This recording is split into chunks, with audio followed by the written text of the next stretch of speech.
Now you're being asked to believe that the Reformation was underway, a new dawn was playing out until a coup attempt unseated it. And many of those advisors are going to dine out on that story still for years to come.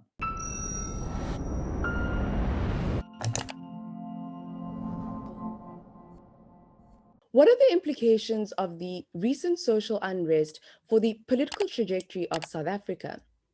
In this video, we share with you a clip from a recent client briefing where Frans Cronje answers this question for our clients. Stop off quickly before I close for you at the idea of whether this was a coup or whether this was a protest action that got quite out of hand.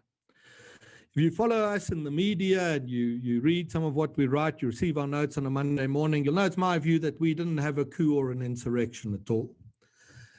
These are very different things, coups and insurrections relative to protests. And to point that out, I'm not going to take you through this whole thing. There's a lot here. But a protest action has certain attributes, and a coup has different attributes. And these range from whether they are organized. The protest actions are all politically organized. So the fact that you saw people organizing this doesn't tell you that it was a coup.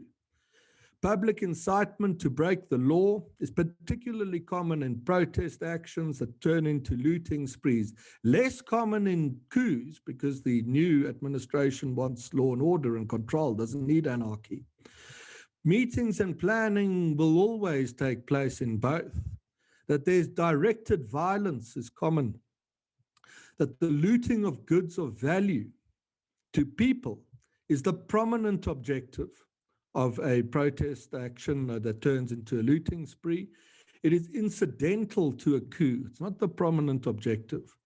Disabling communications and electrical and government infrastructure is incidental to a riot. It is, to a considerable extent, the objective of a coup to pull it off. And have no doubt, there are people in this country trained by the East Germans that know exactly how to pull off a coup. Some of those are in Natal if they want to do so. The fact that this wasn't the prominent objective, I know there was destruction of some infrastructure, tells me just I'm wary of this coup assessment, and so on. The armaments of war will be incidental. Here they'll be prominent. And the participants in a coup, you'll see clearly delineated leadership or combatants beginning to emerge, and you'll see a clearly expressed political objective or ideology. This thing for me was more a riot. What I think happened is that in the aftermath, the public relations and advisors around the current government caught off guard, shocked by the events, realized they needed to get themselves and the idea of Ramaphosa's New Dawn out of the way, because blame is going to be assigned. And they did not want the blame to be assigned to slow reforms or absent economic policy reforms, and they did not want the blame assigned to the lockdown decision. So they created the idea that there was a coup, an armed insurrection, a planned attempt to overthrow the government, and that they saw that off, and many in the media bought it. My advice is to be skeptical of that. The coup people that can pull off coups are not the only people operating in the political environment who were trained in East Germany. Many others were as well. And many of our clients have been asked over the years to believe a lot of things that we've been skeptical of. You were asked to believe that state capture was the reason for South Africa's descent, when we were arguing that ideologically inspired policy must share an equal portion of the blame. You were told there was a new dawn coming. If you just supported that broader movement, we were skeptical there.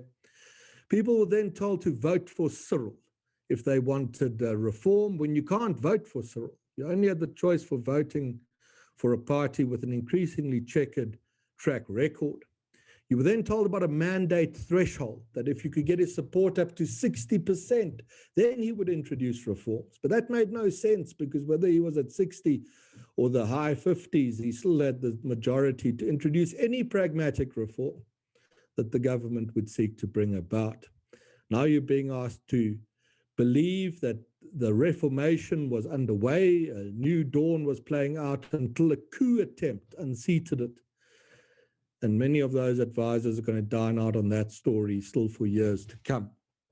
So I am skeptical of it. Enjoying this analysis?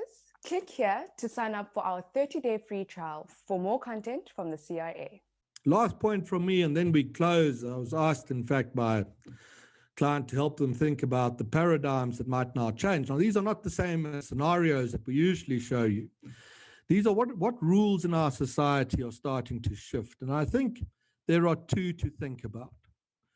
The first, to really start bringing into your own thinking as an individual, a family, a small business, maybe a large business, is the idea of the breakup of the union. For more than 100 years, the thinking on South Africa has been that it's a unitary state, that it's governed out of Pretoria, that directs its affairs.